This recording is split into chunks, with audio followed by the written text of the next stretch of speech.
Bismillahirrahmanirrahim. Assalamualaikum warahmatullahi wabarakatuh. Shalom, Om Swastiastu, Namo Buddhaya, salam kebajikan dan salam sejahtera untuk kita semua. Yang terhormat, dosen pengampu mata kuliah perilaku keorganisasian dalam hal ini Bapak Muhammad Yushar MSc yang terhormat, dan teman-teman sekalian yang saya banggakan.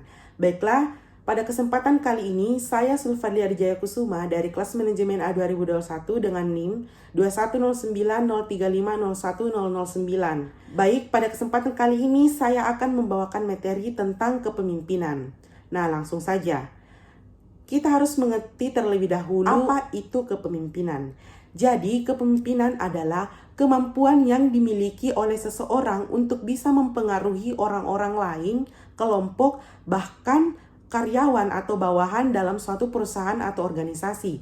Nah, kemampuan ini digunakan untuk mengarahkan tingkah laku dari orang lain yang ingin kita pimpin. Dan dengan mempunyai kemampuan atau keahlian khusus di dalam bidang yang diharapkan oleh kelompok dari seorang pemimpin ini, maka secara umum atau secara langsung pencapaian tujuan dari perusahaan dapat terselesaikan dengan baik dan tentunya tepat sasaran. Kemudian perlu kita ketahui juga dalam kepemimpinan tentu ada orang yang mengambil andil dalam kepemimpinan tersebut. Nah, dalam hal ini pemimpin adalah seseorang atau seorang pribadi yang mempunyai kecakapan dan kelebihan, khususnya kecakapan di satu bidang sehingga dia mampu untuk mempengaruhi orang-orang lain untuk bisa bergabung dan untuk bisa juga mengikuti pemimpin ini dalam aktivitas-aktivitas tertentu demi pencapaian suatu tujuan atau suatu impian dalam suatu perusahaan atau organisasi. Nah, di sini materi berikutnya yaitu tentang pendapat ahli mengenai kepemimpinan dan juga siapakah itu pemimpin. Jadi menurut Kettle tahun 1973, ia berpendapat bahwa orang yang menciptakan perubahan paling efektif di dalam suatu kelompok atau perusahaan akan menempati peran sentral atau peran utama ataupun posisi yang paling dominan dan berpengaruh di dalam kelompok tersebut untuk mengambil keputusan maupun dengan keputusan-keputusan yang bersifat menuju ke tujuan atau sasaran dari ketentuan yang telah ditetapkan oleh perusahaan tersebut. Kemudian menurut Winardi tentang siapakah itu pemimpin, Winardi menjelaskan bahwa seseorang yang karena kecakapan atau kemampuannya yang bisa mempengaruhi orang lain untuk bisa bersama-sama atau ikut dengannya untuk bisa bekerja ataupun berpikir bersama guna mencapai tujuan dari perusahaan atau tujuan dari organisasi yang sama-sama mereka geluti atau mereka masuki. Nah, kemudian berikutnya yaitu pendekatan. Ada 4 pendekatan teori atau 4 pendekatan gaya kepemimpinan. Yang pertama yaitu pendekatan teori sifat. Nah, pendekatan teori sifat ini dalam bahasa Inggris biasa dikatakan dengan traits theory.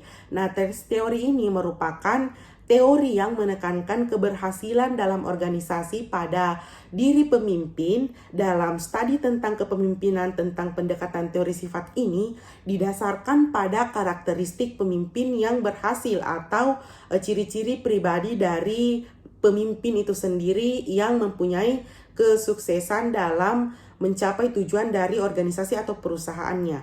Kemudian yang kedua yaitu pendekatan teori perilaku atau biasa disebut dengan behavioral theory. Nah, di sini teori ini menjelaskan tentang dasar pada studi perilaku hubungan antara pemimpin dengan individu, kelompok dengan organisasi. Artinya di sini ada interaksi antar dua pihak di mana pemimpin itu bisa berinteraksi dengan individu atau anggotanya secara langsung atau kelompok dengan organisasinya sehingga tidak ada kecanggungan namun tetap adanya batasan-batasan antara pemimpin dengan anggota dalam organisasi tersebut sehingga organisasi tersebut akan mudah untuk mencapai tujuan dari organisasi tersebut. Kemudian yang ketiga yaitu pendekatan situasional atau pendekatan yang bersifat dengan gaya kepemimpinan seorang pemimpin yang timbulnya berbeda-beda tergantung dari situasi dan kondisi. Nah, pendekatan situasional ini merupakan pendekatan yang didukung oleh Hersey dan Blanchard pada tahun 1982. Nah, contoh dari pendekatan situasional ini yaitu tentang bagaimana kepemimpinan situasional ini yang menunjukkan kepercayaan diri, rasa tanggung jawab atau responsibility, kemudian juga kemampuan untuk menyelesaikan tugas dan menyelesaikan tugas-tugas dalam setiap proyek, sehingga manajer cukup mengatur tentang pengawasan dari tugas yang bentuknya secara kelompok ataupun secara individu dalam suatu perusahaan yang telah direncanakan sebelumnya. Kemudian yang keempat yaitu pendekatan visioner. Jadi pendekatan visioner itu sendiri merupakan pendekatan yang bentuk kepemimpinannya berbentuk pola kepemimpinan yang berusaha untuk menggerakkan orang-orang ke arah impian bersama dan dampak iklim emosi paling efektif dan paling tepat digunakan saat perubahan membutuhkan visi baru atau ketika dibutuhkan arah yang jelas. Jadi di sini bisa kita tarik kesimpulan bahwa pendekatan kepemimpinan visioner ini lebih ke bagaimana pemimpinnya mengarahkan anggota-anggotanya untuk bisa menerapkan atau bisa mencapai tujuan atau impian dari setiap anggota dalam organisasi tersebut dengan bekerja sama untuk bisa mencapai tujuan atau sasaran dari adanya organisasi ini. Selanjutnya yaitu tipe-tipe seorang pemimpin. Nah, pemimpin tentunya memiliki tipe atau karakteristik tersendiri atau bentuk kepemimpinannya seperti apa. Nah, di sini saya akan menguraikan ada 4 bentuk tipe kepemimpinan. Yang pertama yaitu pemimpin yang otokratis. Nah, di mana atau biasa disebut dengan otoriter. Nah, seperti yang kita ketahui bahwa pemimpin yang bersifat otoriter ini memperlihatkan ciri-ciri seperti memberikan perintah-perintah yang selalu harus diikuti, kemudian juga menentukan kebijaksanaan bahwa tanpa sepengetahuan mereka. Nah, artinya di sini kebijaksanaan yang ditetapkan oleh pemimpin ini tanpa adanya pengetahuan atau tanpa adanya sepengetahuan dari anggota-anggota dari dalam organisasi tersebut, sehingga ini lebih ke egoisme dari pemimpin ini. Nah, selanjutnya yang kedua yaitu pemimpin demokratis. Nah, di sini pemimpin demokratis sendiri berbeda dengan pemimpin otoriter. Nah, pemimpin demokratis di sini hanya memberikan perintah setelah mengadakan musyawarah terlebih dahulu. Nah, di sini dengan adanya musyawarah tentunya pemimpin dan orang-orang yang ada di dalam organisasi atau perusahaan tersebut akan memiliki hak yang sama, dalam hal ini hak untuk mengeluarkan pendapat atau hak untuk berbicara di depan halayak dan bisa dihargai. Nah, selanjutnya yaitu materi yang tentang pemimpin liberal. Nah, di sini tipe pemimpin yang bersifat liberal seperti ini yaitu adanya kebebasan tanpa pengendalian. Pemimpin ini istilahnya secara kasarnya pemimpin tidak memimpin. Artinya pengendalian sepenuhnya tidak dilakukan oleh pemimpin, namun tidak pernah ikut serta dengan bawahannya. Pemimpin tipe ini menyerahkan segala sesuatunya kepada bawahannya. Artinya dia hanya menjadi orang yang berada di atas bawahannya, namun penentu dari kebijakan itu adalah bawahannya, bukan si pemimpin ini. Kemudian yang terakhir yaitu pemimpin paternalistik. Artinya kepemimpinan ini diidentikan dengan kepemimpinan yang lebih ke parenting atau ke dalam hal ini lebih ke sifat seperti mereka menganggap bahwa sebagai manusia yang tidak atau belum dewasa ini yang perlu dikembangkan. Kemudian juga pemimpin ini memiliki sifat yang menganggap bahwa setiap anggotanya itu bersikap terlalu melindungi. Kemudian juga mereka hampir tidak pernah memberikan kesempatan kepada bawahan untuk berinisiatif atau mengeluarkan pendapat. Kemudian perlu kita ketahui juga bahwa terdapat dua fungsi dalam kepemimpinan yang harus dilaksanakan oleh pemimpin. Yang pertama yaitu tentang task relate. Nah, task relate sendiri di sini adalah fungsi-fungsi yang berhubungan dengan tugas atau pemecahan masalah. Nah, hal ini menyangkutkan pemberanian dari seorang pemimpin dalam memberikan saran atau penyelesaian informasi dan pendapat. Harusnya di sini pemimpin juga akan memberikan kesempatan kepada bawahannya ataupun anggotanya untuk bisa mengeluarkan pendapat sehingga dalam organisasi semuanya bisa mendapatkan hak-hak bersuaranya. Kemudian yang kedua yaitu fungsi pemeliharaan kelompok atau group maintenance. Nah, di sini artinya fungsi group maintenance ini mencakup segala sesuatu yang dapat membantu kelompok berjalan lebih lancar. Penegakan perbedaan pendapat, kemudian juga dengan adanya penegakan perbedaan pendapat di sini tentu fungsinya juga tentang pemeliharaan kelompok ini pemimpin harus mengambil jalan tengah untuk bisa mencakup apa yang harusnya dipilih oleh pemimpin, apakah bisa mengambil keduanya dengan menyimpulkan atau memilih salah satunya. Kemudian materi berikutnya tentang kepemimpinan dalam organisasi. Nah, dalam kepemimpinan dalam organisasi tidak beda jauh dengan kepemimpinan dalam suatu perusahaan atau dalam suatu negara. Nah, tentunya dalam kepemimpinan ini ada seseorang yang ditunjuk untuk menjadi pemimpin dalam menjalankan roda kehidupan organisasi ataupun perusahaan. Nah, di sini perlu kita ketahui agar perusahaan atau organisasi bisa berjalan lancar dengan adanya pemimpin, tentu perlu diketahui hambatan apa saja yang kemungkinan bisa dihadapi oleh pemimpin yang berprinsip.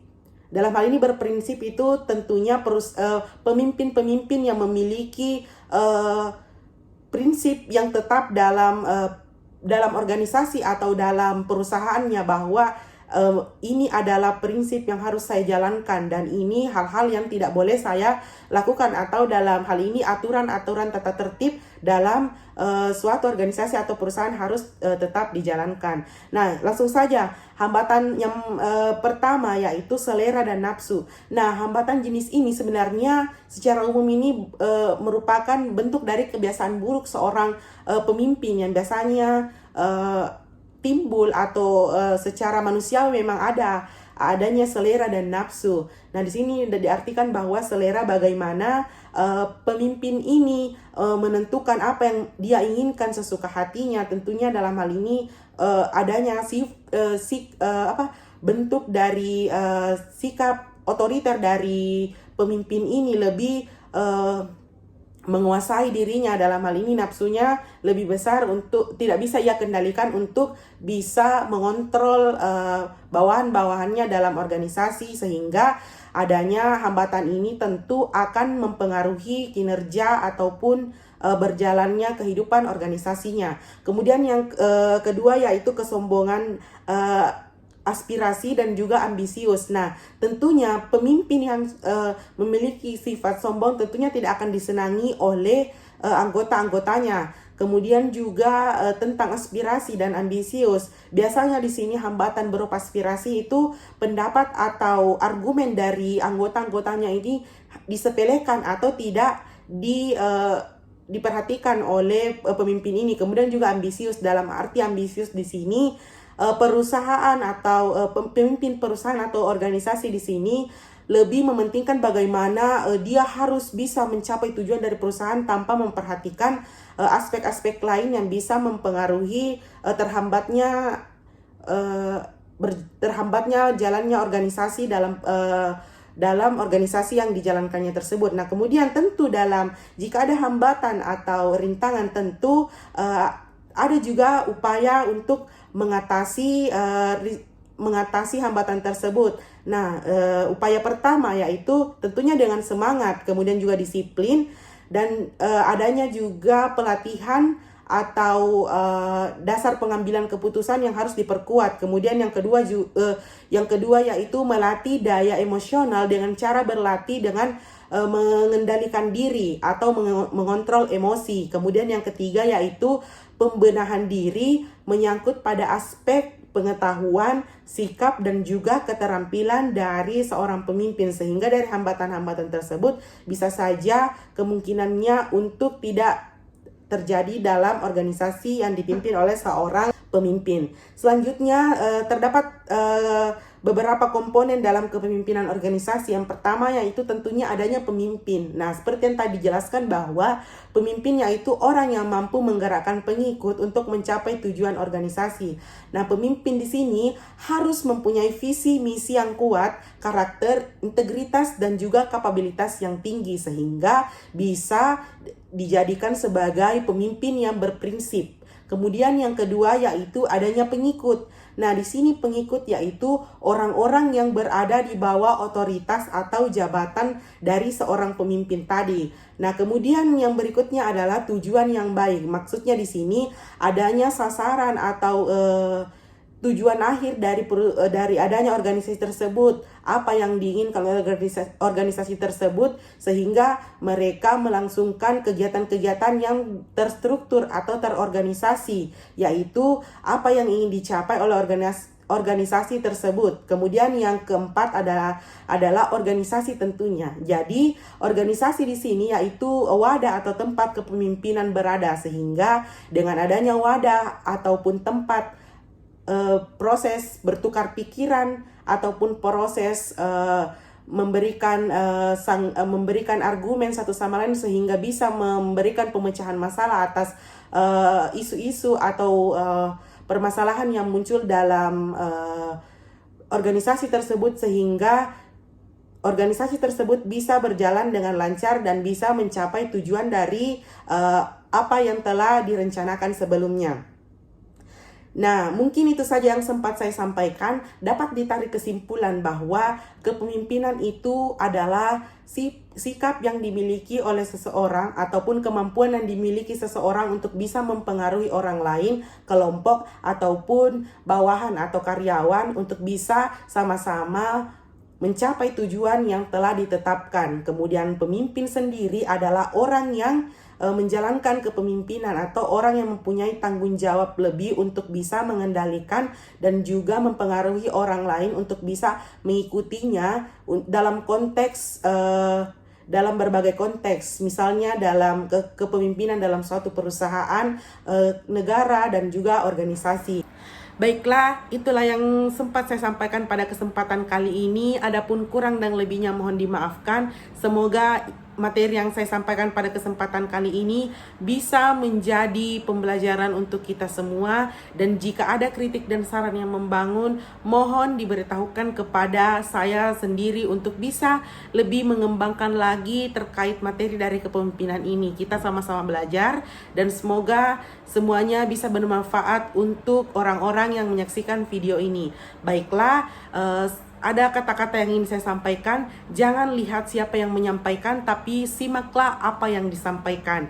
Kurang lebihnya mohon dimaafkan. Wabillahi taufiq wal hidayah. Assalamualaikum warahmatullahi wabarakatuh.